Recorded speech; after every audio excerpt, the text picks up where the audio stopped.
Hello, welcome back to തണ്ട kitchen recipes. അപ്പോൾ എൻ്റെ വീട്ടിലൊരു ചെറിയൊരു ഗെറ്റ് ടുഗദറാണ് കേട്ടോ. ഒരു 12-14 പേര് മാത്രം.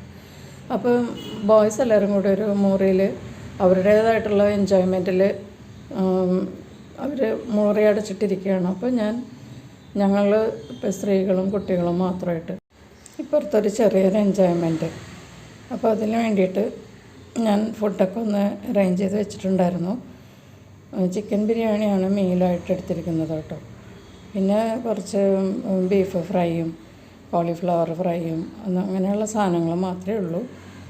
അപ്പോൾ വളരെ സിമ്പിളായിട്ട്.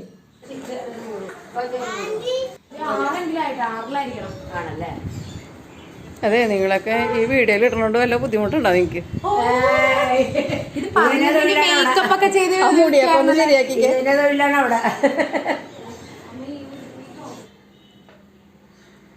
വാ, എല്ലാവരും വന്ന് നിൽക്ക്. ചെല്ലും. മാളുക്കുട്ടി വാ, ഇവിടെ വന്ന് നിന്നേ എല്ലാവരും. പിന്നെ നാണിച്ച് മാറിയിരിക്കണം എന്താ എല്ലാവരും കൂടി. ചിന്നു എങ്ങനെയുണ്ട്? സൂപ്പർ. അടിപൊളി.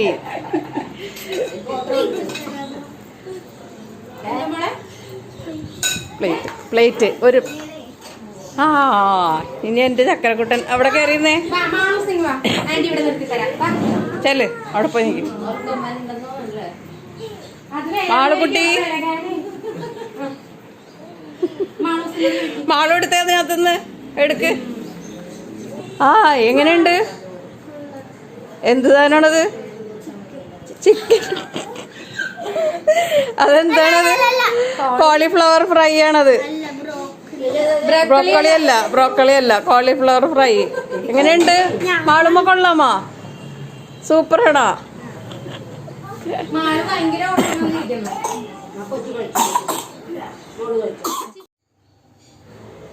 അപ്പോൾ ഫങ്ഷനൊക്കെ അവിടെ നിൽക്കട്ടെ, നമുക്ക് നമ്മുടെ റെസിപ്പിയിലോട്ട് പോകാം.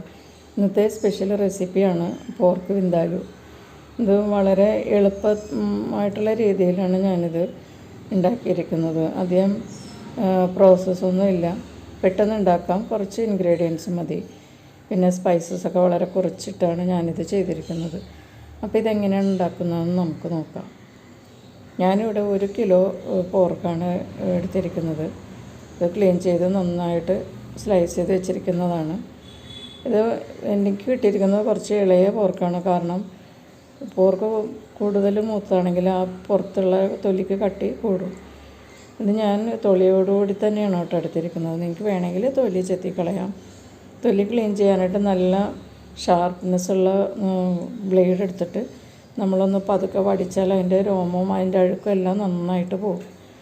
എന്നിട്ട് നന്നായിട്ട് ക്ലീൻ ചെയ്തിട്ട് സ്ലൈസ് ചെയ്ത് വെച്ചിരിക്കുന്നതാണിത്. പിന്നെ വേണ്ടത് ഒരു 5 ചെറിയ ഇടത്തരം സവാള സ്ലൈസ് ചെയ്തതാണിത്. ഇത് തീരെ നേരിയതായിട്ട് വേണ്ട, കുറച്ച് കട്ടിയിൽ സ്ലൈസ് ചെയ്യാതാലും മരുതിയാവും. പിന്നെ ഇത് നമ്മൾ കുക്കറിലാണ് വേവിക്കുന്നത്, അതുകൊണ്ട് തീരെ പൊടിയായിട്ട് നേരിയതായിട്ട് എരിയേണ്ട ആവശ്യമില്ല. അപ്പോൾ ഇതിലേക്ക് വേണ്ടത്, ഞാനിത് 3 ടീസ്പൂൺ കാശ്മീരി ചില്ലി പൗഡറും 1 ടീസ്പൂൺ സാധാരണ മുളക് പൊടിയും 1/2 ടീസ്പൂൺ മഞ്ഞൾപ്പൊടിയും എടുത്തിട്ടുണ്ട്. പിന്നെ വേണ്ടത് ഒരു വലിയ കുടം വെളുത്തുള്ളി ഇങ്ങനെ പൊളിച്ചതാണ്. പിന്നെ 2 വലിയ കഷ്ണം ഇഞ്ചി. വലിയ കഷ്ണം തന്നെ വേണം കേട്ടോ, ഇഞ്ചി ഇതിനകത്ത് കൂടുതൽ ചേർക്കണം. അതുപോലെ തന്നെ വെളുത്തുള്ളിയും വേണം. ഇത് ചെറുതായിട്ട് അരിഞ്ഞിട്ട് നമുക്ക് മിക്സിയിൽ അരച്ചെടുക്കാനുള്ളതാണ്. പിന്നെ 1/2 ടീസ്പൂൺ കടുക്, 1/2 ടീസ്പൂൺ തന്നെ കുരുമുളകും. പിന്നെ വേണ്ടത് മുരിങ്ങയുടെ തൊലിയാണിത്. മുരിങ്ങത്തൊലി നമ്മൾ അതിൻ്റെ തടിയുമേന്ന് ചീവിയെടുത്തിട്ട് അതിൻ്റെ പുറംതൊലി കളഞ്ഞെടുത്താണ്. അത് ഈ അരക്കണ കൂട്ടത്തിൽ ചേർക്കുന്നത് വളരെ നല്ലതാണ്. പോർക്കിനും അതുപോലെ തന്നെ കൂടുതലും നെയ്യുള്ള ബീഫിലും ഇത് ചേർക്കാറുണ്ട്. പിന്നെ വേണ്ടത് ഒരു 3 ടേബിൾ സ്പൂണാണ് കേട്ടോ ഡൈലൂട്ടഡ് വിനീഗറാണ്. ഇതും കൂടി ചേർത്തിട്ടാണ് നമ്മൾ ഈ മസാല അരച്ചെടുക്കുന്നത്. നമ്മളിതെല്ലാം കൂടി മിക്സിയിൽ അരച്ചെടുക്കാനുള്ളതാണ് കേട്ടോ. അപ്പോൾ ആദ്യമേ ഇത് ചെയ്യേണ്ടത് കടുകും കുരുമുളകും കൂടി കുറച്ച് ഉപ്പിട്ട് ആദ്യം ഒന്ന് ക്രഷ് ചെയ്താൽ അത് പൊടിഞ്ഞ് കിട്ടും. എല്ലാം കൂടി മൊത്തത്തിലിട്ടാൽ അത് അരയാതെ അങ്ങനെ തന്നെ കിടക്കും. ഇത് പൊടിച്ചതിന് ശേഷം നമുക്ക് ഈ ഇഞ്ചിയും എല്ലാം കൂടി പൊടിയായിട്ട് അരിഞ്ഞിട്ട് അതൊന്നുകൂടി ക്രഷ് ചെയ്ത് അരച്ചെടുക്കണം. അതിന് ശേഷം പൊടികളും വിനീഗറും കൂടി ചേർത്ത് നന്നായിട്ട് അരച്ചെടുക്കുക. പോരെങ്കിൽ കുറച്ചുകൂടി വെള്ളവും കൂടി ചേർത്ത് അരച്ചെടുക്കുക. എന്നിട്ട് ഞാനപ്പോൾ അതെല്ലാം അരച്ചെടുത്തിട്ടുണ്ട്. കണ്ടോ, ഇതുപോലെ കട്ടിയിലാണ് അരച്ചെടുക്കുന്നത്. ഞാൻ കുറച്ച് വെള്ളം കൂടി ചേർത്തിരുന്നു കേട്ടോ. എന്നിട്ട് ഞാനത് ഇതിനകത്തേക്ക് ഈ പോർക്കിൻ്റെ കഷ്ണങ്ങളിലേക്ക് തേച്ച് പിടിപ്പിക്കും. നന്നായിട്ട് കുഴച്ച് അതിനെ മാരിനേറ്റ് ചെയ്ത് വെക്കണം. പോർക്കിനും കൂടി ആവശ്യമുള്ള ഉപ്പ് ഞാൻ ഇതിനകത്ത് ചേർത്തിട്ടുണ്ട് കേട്ടോ. അപ്പോൾ അവസാനം ഉപ്പ് ചേർക്കുമ്പോൾ നിങ്ങൾ അത് നോക്കിയിട്ട് വേണം ചേർക്കാനായിട്ട്. ഇതിനകത്ത് വിനീഗർ ഓൾറെഡി ചേർത്തിട്ടുണ്ട്, ഉപ്പും ചേർത്തിട്ടുണ്ട്. ഇനി ഇത് മാരിനേറ്റ് ചെയ്ത് ഒരു 2 മണിക്കൂറൊക്കെ വെച്ചാൽ വളരെ നല്ലതാണ് കുക്ക് ചെയ്യണതിന് മുന്നേ. ഞാനിത് നന്നായിട്ട് മാരിനേറ്റ് ചെയ്ത് വെച്ചിട്ടുണ്ട്. മസാലയിലൊക്കെ കഷ്ണങ്ങളൊക്കെ നന്നായിട്ട് പൊതിഞ്ഞ് വെച്ചിട്ടുണ്ട്. ഇതിപ്പോൾ കുറച്ച് നേരം മാരിനേറ്റ് ചെയ്താലേ ഇതിൻ്റെ തനതായ ടേസ്റ്റ് കിട്ടുള്ളൂ. ഞാനിവിടെ ഒരു പാൻ വെച്ച് എണ്ണ ഒഴിച്ചിട്ടുണ്ട്. കൂടുതൽ എണ്ണ ഒഴിക്കേണ്ട ആവശ്യമില്ല. കാരണം പോർക്കിൽ നിന്ന് ഒരുപാട് എണ്ണ ഇങ്ങോട്ട് വരും കുക്ക് ചെയ്ത് കഴിയുമ്പോഴേക്കും. ഞാൻ ഈ എണ്ണയിലേക്ക് കുറച്ച് വേപ്പിലയാണ് ചേർത്തിരിക്കുന്നത്. വേപ്പില ഒന്ന് ചൂടായി കഴിയുമ്പോൾ നമുക്ക് ഇതിലേക്ക് നമ്മൾ സ്ലൈസ് ചെയ്ത് വെച്ചിരിക്കുന്ന സവാള ചേർത്ത് കൊടുക്കാം. സവാള ഒന്ന് വാടിക്കിട്ടണം, ഒന്ന് ട്രാൻസ്പെറൻ്റ് ആവണം. ഭയങ്കരമായിട്ട് മൊരിയൊന്നും വേണ്ട. അപ്പോൾ നമുക്ക് ഇതിനകത്തേക്ക് കുറച്ച് സവാളയ്ക്ക് വേണ്ട ഉപ്പ് മാത്രം ചേർത്ത് കൊടുക്കാം. അപ്പോൾ നമുക്ക് പെട്ടെന്ന് വഴന്ന് കിട്ടും. അതിന് വേണ്ടിയിട്ട് ഞാൻ സവാളയ്ക്ക് ആവശ്യമുള്ള ഉപ്പ് ചേർക്കാൻ പോകണം കേട്ടോ.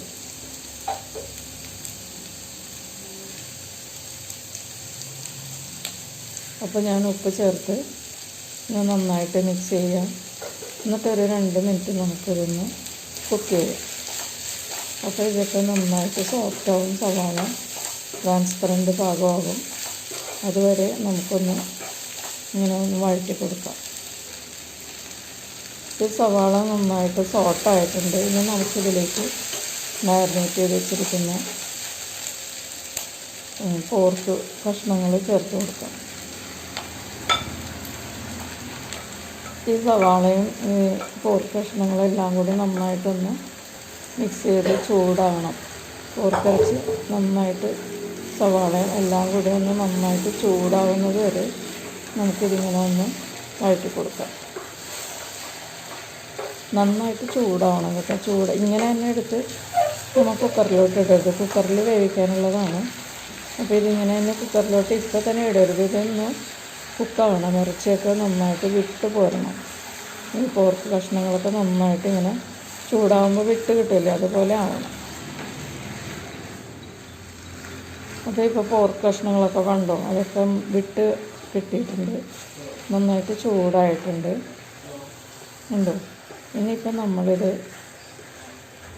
കുക്കറിലേക്ക് മാറ്റാനായിട്ട് ആയിട്ടുണ്ട്. നമുക്കിത് കുക്കറിലേക്ക് മാറ്റാം. ഞാനിവിടെ ഒരു കുക്കറെടുത്ത് ഗ്യാസ് ഓൺ ചെയ്ത് വെച്ചിരിക്കുകയാണ്. നമുക്കിനി അതിലേക്ക് ഈ പോർക്കിൻ്റെ പീസസ് ഇട്ട് കൊടുക്കാം.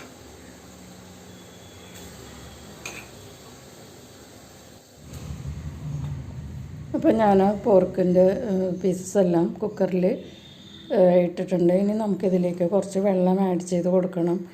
ഞാനിപ്പോൾ 1 കപ്പ് വെള്ളമാണ് ഞാൻ അരപ്പെല്ലാം കൂടി കഴിപ്പിച്ചിട്ട് 1 കപ്പ് വെള്ളം ഇതിലേക്ക് ചേർക്കുകയാണ്.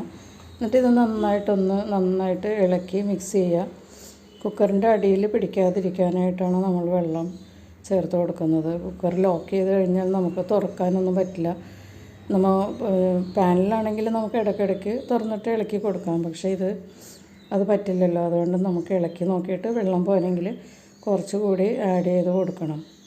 മിക്സ് ചെയ്ത് നോക്കാം നമുക്ക് ആവശ്യത്തിന് വെള്ളം ഉണ്ടോയെന്ന്.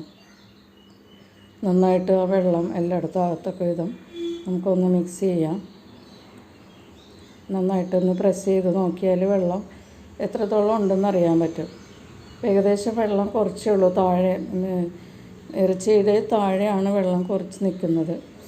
നമുക്കൊരു കുറച്ചുകൂടി വെള്ളം ചേർത്ത് കൊടുക്കേണ്ടി വരും, അല്ലെങ്കിൽ കരിഞ്ഞു പോകും. അതുകൊണ്ട് ഞാനിപ്പോൾ ഒരു 1/4 കപ്പ് വെള്ളം കൂടി ഇതിനകത്തേക്ക് ചേർക്കാൻ പോവുകയാണ്. 1/4 കപ്പ് വെള്ളം കൂടി ഞാനിതിലേക്ക് ചേർത്ത് എന്നിട്ട് നന്നായിട്ടൊന്ന് മിക്സ് ചെയ്യുക. വീണ്ടും മിക്സ് ചെയ്യുക, നന്നായിട്ട് ഇളക്കി കൊടുത്ത്. എന്നിട്ട് ഇത് ഏകദേശം ഒന്ന് ചൂട് ആയിട്ട് വേണം നമ്മളിത് കുക്കർ അടച്ച് ലോക്ക് ചെയ്ത് വെക്കുന്നത്. ഇതൊന്ന് നന്നായിട്ടൊന്ന് ചൂടാവട്ടെ. എന്നിട്ടിത് മീഡിയം ഫ്ലെയിമിലാണ് കേട്ടോ കുക്ക് ചെയ്യേണ്ടത്. മീഡിയം ഫ്ലെയിമിൽ ഫസ്റ്റ് വിസിൽ വരുന്നത് വരെ നമുക്ക് കുക്ക് ചെയ്യാം. വിസിൽ വന്നതിന് ശേഷം നമുക്ക് ലോ ഫ്ലെയിമിലാക്കിയിട്ട് 10 മിനിറ്റ് കുക്ക് ചെയ്യേണ്ടി വരും. അതിന് ശേഷം ഒരു 5 മിനിറ്റ് കഴിഞ്ഞിട്ട് വേണം കുക്കർ തുറക്കാൻ.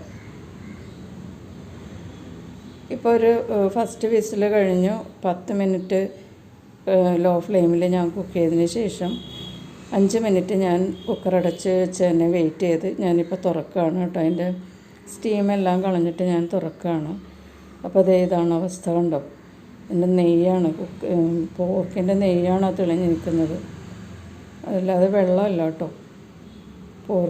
പോർക്കൊക്കെ നന്നായിട്ട് വെന്തിട്ടുണ്ട്, കണ്ടോ. കൂടുതൽ വെന്ത് പോയാലും നമ്മൾ ഇങ്ങനെ സ്പൂണിലെടുക്കുമ്പോഴേക്കും ചെറിയ പീസസായിട്ട് കട്ടായി പോകും. ഞാനിതൊരു പാനിലേക്ക് മാറ്റിയിട്ടുണ്ട് കേട്ടോ. കണ്ടോ, എണ്ണയാണ്. ഗ്രേവി നന്നായിട്ട് താഴെ തിക്കായിട്ട് കിടപ്പുണ്ട്. എണ്ണയാണ് കൂടുതൽ. നമുക്ക് വേണമെങ്കിൽ ഈ എണ്ണ സ്പൂൺ കൊണ്ട് ഇങ്ങനെ തെക്കി നമുക്ക് മാറ്റാം. ഞാൻ അങ്ങനെയാണ് സാധാരണ ഇങ്ങനെ ഈ കറി വെച്ച് ചെയ്യുന്നത്. ഇതുപോലെ ഇങ്ങനെ തെക്കിയെടുക്കുമ്പോൾ 1 കപ്പ് 1.5 കപ്പ് എണ്ണ കിട്ടും. അത് ഞാൻ സാധാരണ കളയാണ് ചെയ്യുന്നത്. കുട്ടിക്കാലത്ത് ഞങ്ങളുടെ അമ്മയൊക്കെ അതിനകത്ത് കപ്പയൊക്കെ വറുത്ത് തരുമായിരുന്നു. പക്ഷെ ഞാൻ ഇപ്പോൾ അത് എടുക്കാറില്ല, ഞാൻ കളയാണ് ചെയ്യണത്.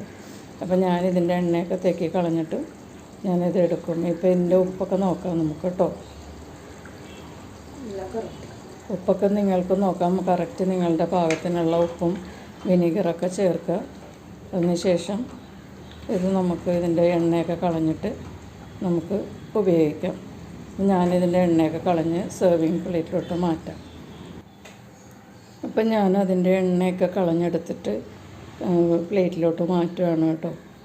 എണ്ണയൊക്കെ ഒത്തിരി ഞാൻ കളഞ്ഞു. ഒരു 1.5 കപ്പോളം എണ്ണ അതിനകത്തുനിന്ന് എനിക്ക് മാറ്റാൻ സാധിച്ചു. മീതെ ഒന്ന് തെക്കിയെടുത്താൽ മതി. ഗ്രേവി പോകാതെ തന്നെ നമുക്ക് എണ്ണ മാത്രമായിട്ട് തെക്കിയെടുക്കാൻ പറ്റും. ഞാനങ്ങനെ മാറ്റിയതാണ്. നിങ്ങൾക്ക് എണ്ണയോടുകൂടി കഴിക്കാൻ താല്പര്യമുള്ളവർക്ക് കളയണ്ട, അല്ല കുറച്ച് എണ്ണെങ്കിലും വേണമെന്നുള്ളവർക്ക് അതനുസരിച്ച് എണ്ണ കളഞ്ഞാൽ മതിയാകും. പിന്നെ അവസാനം ഉപ്പൊക്കെ പാകത്തിന് ചേർക്കാൻ നോക്കാം കേട്ടോ. പിന്നെ അപ്പോൾ എൻ്റെ ഈ വീഡിയോ നിങ്ങൾക്ക് എല്ലാവർക്കും ഇഷ്ടമായെന്ന് വിചാരിക്കുന്നു. വീണ്ടും നല്ലൊരു റെസിപ്പിയുമായിട്ട് വരുന്നത് വരെ കാത്തിരിക്കുക. ബൈ.